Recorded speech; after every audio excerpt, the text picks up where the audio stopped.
What truly makes a game worth playing? As someone who is trying to make his own game as bustling as possible, this is a question I needed to be answered. Looking at some of the most successful recent games such as Elden Ring, Harry Potter, Valorant, Minecraft, one can identify common features that make these games worth playing. One answer and one common theme is a sense of progression. Just the other night, I decided to give Black Desert Online a try, and it felt like it took hours just to get to where I can run around freely and get to what I consider fun, fighting and leveling. I honestly have no idea what's going on in the story, nor do I care. The form of progression that keeps me enticed is leveling up and improving my skills in that game. Not 5-hour cinematics with no skip button to which they then make you slow walk to some NPC for immersion's sake. But to some people, it may be the storytelling or cinematics or slow walk. This is where things can be difficult to balance and why it's important to understand your audience, because progression can come in many forms, such as leveling up, unlocking new items or abilities, advancing through the storyline, or crafting. What we enjoy in terms of progression is not going to be the same for everyone, yet a consistent feeling of accomplishment is crucial, and players should be able to see what their next step is, which is what keeps them coming back for more. The moment I get confused and have no idea what to do next is where I really start losing interest in the game, which is why methods of progression needs to be clear. This becomes even more effective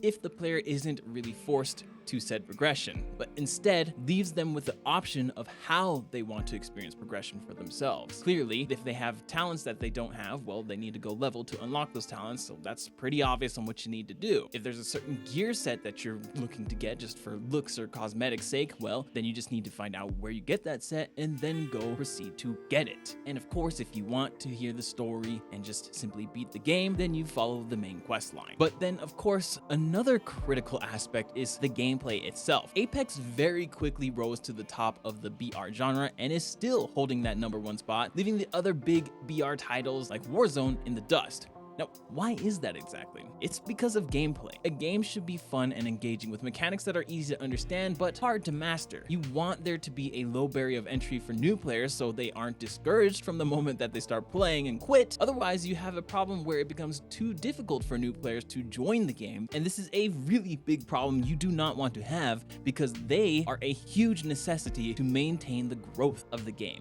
Without new players, the pros have no one to really bring content to, and that alone is a quick way to kill off a community by making it too niche. Honestly, it goes a lot deeper than that, but just know you need new players to be able to enjoy the game off the bat. On the flip side of that, you want to make sure there is some sort of higher skill ceiling, because one of the most important forms of progression is actually just improving your skills in the game. This gives you something to always strive for no matter what. Even when there is less actual content to go through, you still can focus on your skills as a way to experience progression. And this also provides content creators with more reason to create additional videos, such as guides, for example, and that in turn helps to grow the community as a whole. Speaking of content, that is another element to making a game worth playing. When World of Warcraft Shadowlands was out, many found the expansion to be overall fun, but due to the pandemic at the time, as well as some other reasons, it was a difficult shift for Blizzard, causing a huge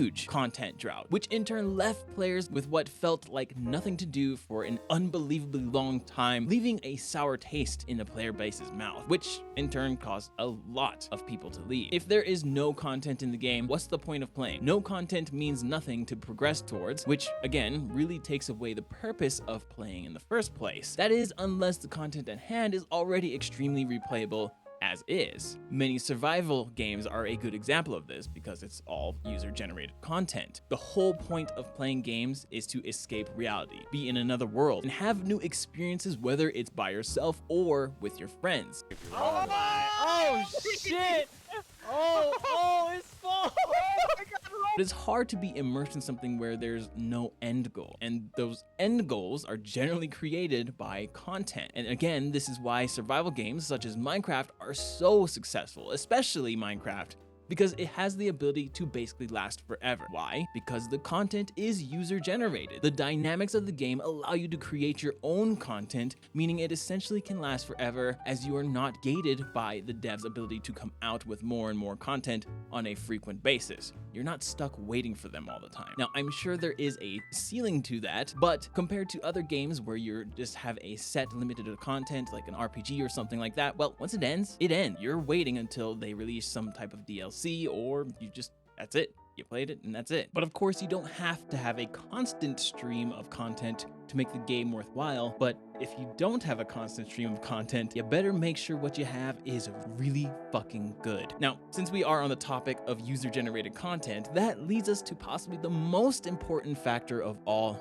player expression. I loved playing New World, but once I discovered there was no transmog system, I was truly disappointed. One thing I absolutely hate is the lack of customization for my character. We are human. We need to be able to express ourselves, and often we don't get to in our day-to-day lives due to the pains of social norms or difficulty of life itself. I'd love to paint better, but that can be difficult to learn, and I have failed multiple times trying to learn it. And this is where video games can really make a difference for people, as it often is a way of self-expression through a number of means and relatively easily. Whether it be the transmog or outfits that you come up with, the theory crafting when you're trying to figure out your talents or builds, the buildings that you create, the level of flow achieved from hours of practice, the content you can make for social media such as YouTube or TikTok. There are so many ways to express yourself across these different games. But even if all of these things are in place, there is still one thing that could completely ruin a game, making it not worth playing at all. And if you want to know what that is, make sure to click this video here. Okay, love you, bye.